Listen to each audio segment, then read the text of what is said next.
Hello दोस्त, नमस्कार। तो स्वागत है आप सबका नीलम कुमारी ब्लॉग चैनल पर। तो कैसे हैं दोस्त? उम्मीद करते हैं कि आप सब बहुत अच्छे होंगे।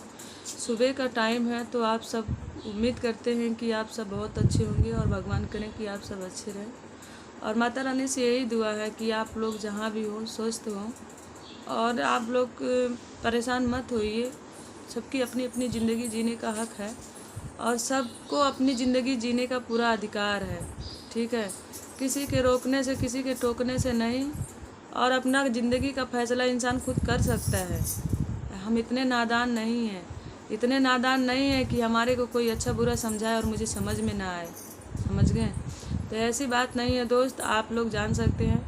और आप लोग ज़्यादा कुछ नहीं कहेंगे क्योंकि अब देखिए हमारे पापा आज आ जाएंगे और वो मुंबई में रहते हैं। बहुत लोग कमेंट में पूछ रहे थे कि भाभी आपके पापा कहाँ रहते हैं। तो मैं आपको बता दूं, मेरे पापा मुंबई रहते हैं और मेरे पापा मुंबई से कल गाड़ी पे बैठ चुके हैं और आज आ जाएंगे।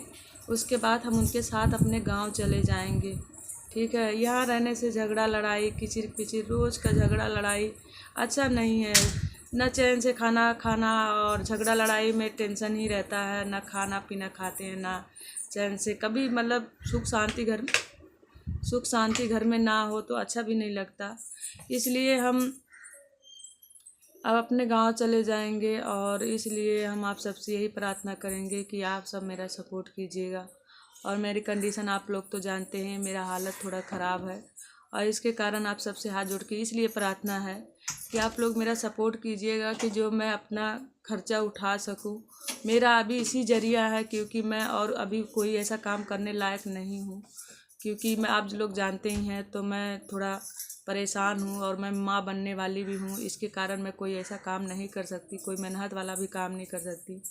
और इसीलिए मैं आप सबको बता दूँ तो मैं आप सबसे हाथ जोड़ के ये प्रार्थना है कि मैं कमाने को तो कमा के खा सकती हूँ, अभी भी खा सकती हूँ, पहले भी खाती थी, अभी भी खाती हूँ, आगे भी खाती रहूँगी। लेकिन यही कहती हूँ कि देखिए घर घर परिवार में सबको झगड़ा होता है, लेकिन झगड़ा का कारण भी होना चाहिए। झगड़ा हमेशा ही चलो एक दिन की बात हो गई, जो हो गया सो हो गया। अगर मेरी गलती है तो चलो ठीक है, मेरी गलती का एहसास मुझे, मैंने माफ़ी भी मांग लिया। और अगर आगे वाले की गलती, लेकिन एक ही बार बार बार दोहराया जाए तो इंसान के लिए अच्छा नहीं है। गलती किससे नहीं होती, गलती सबसे हो जाती है। और रह गई बात मेरे पापा की, मेरे ससुर जी की, तो वो हमें गाली दिए। कोई बेटी जो है अपनी बहू ससुर जी को ऐसे नहीं कहेगी कि बहू बहू बेटी ही समान है। समझ गए? तो कोई किसी पे झूठा इल्ज़ाम नहीं लगाता और इसलिए अब हमारी बात मानने के लिए कोई राज़ी नहीं है। लेकिन कोई बात नहीं, देखिए आप लोग मुझे नौटंकी वाली अगर समझ रहे हो, मैं नौटंकी कर रही हूँ, तो मुझे ना नौटंकी ज़िंदगी में की और ना ही मुझे आदत है। ठीक है, साफ बोलो सुखित रहो। लेकिन दोस्त आप लोग से उम्मीद यही करती हूँ कि आप अगर किसी की अच्छाई ना करें तो बुराई ना करें। मेरा अधिकार नहीं है। क्यों? क्योंकि अच्छाई और बुराई सब में होती है। कुछ अच्छाइयाँ होती है तो कुछ बुराइयाँ भी होती है। ऐसे नहीं कि कोई दूध का धुला होता है। समझ गए? कोई ऐसा ऐसा दुनिया में है नहीं कि जो दूध का धुला हो। कुछ अच्छाई इंसान में है, कुछ अच्छाई उसमें है तो कुछ अच्छाई हमारे में भी है, कुछ बुराई उनमें है तो कुछ बुराई हमारे में भी है। हमें नहीं कर रहे, लेकिन अच्छाई और बुराई एक दूसरे के साथ भी होती है और दुख सुख सबके साथ होता है। तो आज हमारे को दुख पड़ा, कल आपको भी पड़ सकता है। लेकिन हम तो कहते माता रानी आप सबको कभी ऐसा दुख ना आए, कभी ऐसी हो ना। लेकिन यही कहेंगे कि अगर आप लोग इतने अच्छे हैं, आप लोग इतने बहादुर हैं, आप तभी तो हमारा सपोर्ट किए हैं। और देखिए जरिया क्या थी, झगड़ा लड़ाई देखिए सबके घर में, लेकिन झगड़ा लड़ाई की एक सीमा भी होती है। मैं बहुत बहुत परेशान हो गई थी और मजबूर हो गई थी कि ऐसा काम करने के लिए कोई कोई नहीं चाहता कि किसी का इज्जत दिलाना, क्योंकि वो मेरा है, मेरा घर है, मेरा परिवार है। तो मैं नहीं चाहती थी, लेकिन क्या करे, जब इंसान क्या करे आप बताइए। अगर आपके ऊपर ऐसी समस्या आए तो आप कितना बर्दाश्त करेंगी? नहीं ना। तो लेकिन आज आप देखिए मैं उन लोगों के पास आज 3 दिन से नहीं हूँ, लेकिन मुझे उन सबसे कोई शिकायत नहीं है, क्योंकि मेरे साथ ऐसा सुलूक नहीं हुआ तो फिर मैं कैसे शिकायत करूँगी? आप बिना सुलूक हुए कोई कैसे शिकायत थोड़ी ना कर सकता है अपने घर का, बताइए? कोई नहीं चाहता।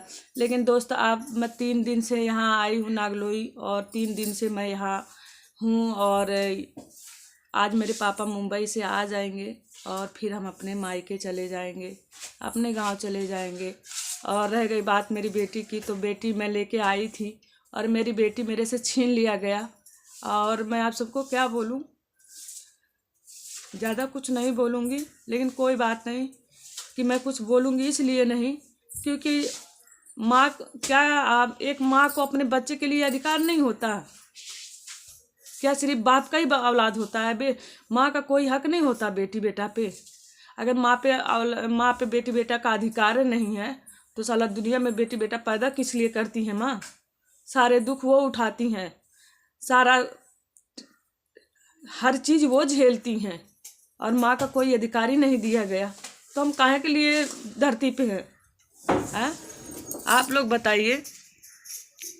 बेटी ले गए, कोई बात नहीं, ले जाइए, हमें नहीं कह रहे कि तुम बेटी को पाल नहीं पाओगी, पाल लोगी भाई, लेकिन हाँ इतना याद रखना, कोई बात नहीं, तुम्हारे लिए मुझे कोई शिकायत नहीं, ठीक है ना? अगर तुम्हें मेरे से औलाद अलग करने में खुशी मिली ना, तो बहुत खुशी की बात है। तुम्हारी खुशी में मेरी खुशी है, आप खुश रहिए, ठीक है? तुम्हें मेरी ज़रूरत नहीं है ना, बेटी की ज़रूरत है ना। ये मत सोचिए कि पहले मैं आई थी, पहले बेटी नहीं आई थी, समझ गए? लेकिन आप मेरी अहमियत भूल गए, ठीक है? बेटी चाहिए थी ना, ठीक है, तुम बेटी ले गए, कोई बात नहीं, और ले जाइए, अब पालिए अच्छे से, समझ गए ना? मैं ज़्यादा कुछ नहीं कहूँगी। अब मैं, जैसे आपकी बेटी आपको प्यारी है ना, वैसे मैं भी अपने बाप की बेटी हूँ, और मेरे पापा भी मेरे लिए आ गए, और मेरे पापा भी मेरे को लेके चले जाएंगे। उसमें क्या मिलेगा आपको, आप बताइए? लेकिन मैं तो बड़ी हूँ, मैं तो अपना खर्चा उठा सकती हूँ, अपना दुख सुख देख सकती हूँ, अमीरी गमीरी चला सकती हूँ, लेकिन आप बताइए। जाने दीजिए, आपको जैसा अच्छा लगे आप वैसा कीजिए, मुझे आपसे कोई शिकायत नहीं, समझ गए? तकलीफ़ तो होता है, दर्द तो है कि माँ से अगर बच्चा अलग हो जाए तो तकलीफ़ तो है ही है, लेकिन कोई बात नहीं। जब तुमने इतनी तकलीफ़ दे दी तो समझ लीजिए उसी तकलीफ़ में वो भी तकलीफ़ है मेरे पे, ठीक है ना? समय के साथ उसको भी झेल लूँगी, समय के साथ तुम जैसे झेल रही हो ना, वैसे समय के साथ उसको भी झेल लूँगी, ठीक है? आपसे ज़्यादा बात नहीं करूँगी, और ज़्यादा ना ही मुझे आपसे कोई शिकायत है। तो दोस्त, अगर मेरी ज़रा सा भी गलती हो उसके लिए माफ़ी चाहती हूँ, लेकिन क्या सही है क्या गलत है, पूरा वीडियो देख के आप लोग कमेंट ज़रूर कीजिएगा। और मेरी बेटी मेरे साथ नहीं है, क्योंकि मैं 3 दिन से यहाँ हूँ। मैं बेटी को साथ लेके आई थी, लेकिन सृष्टि के पापा आए और उस सृष्टि को लेके चले गए। आप सब देख सकते हैं, ये कपड़ा आज भी है इसका, बिना कपड़े के मैंने आए के कपड़ा उतारी थी, और बिना कपड़े के उसको ले गए। एक कच्ची पहनी, एक बनियान पहनी थी, बिना वो कच्ची बनियान में ले गए, और जूता भी उसका नहीं पहनने दिए। सारा कपड़ा मेरे पास है, और फिर भी वो ले गए। लेकिन कोई बात नहीं, ले जाइए, जिसकी आपकी खुशी थी उसमें आप खुश रहिए। तो मैं बीवी से प्यार नहीं था, बच्चों से प्यार था, ठीक है? हर माँ बाप को बीवी अपने बच्चों से प्यार होता है, लेकिन ये मत सोचिए कि जितना प्यार तुम्हें है उतना प्यार उस औलाद बेटी से मुझे भी है, क्योंकि मैंने उसको 9 महीना अपने कोख में रख के पाला है, पर जन्म दिया उसको। तुमसे ज़्यादा दर्द मुझे है, लेकिन कोई बात नहीं, मेरा दर्द तुम क्या जानो, एक औरत का दर्द तुम्हारे जैसा इंसान कभी नहीं समझ सकता। तुम लोग अपने सहनसा में रहते हो, तुम लोग का गुरूर ही रहेगा, समझ गए? ज़्यादा कुछ नहीं कहेंगे, और कोई बात नहीं, ले जाइए बेटी, खुशी खुशी ले जाइए, समझ गए ना?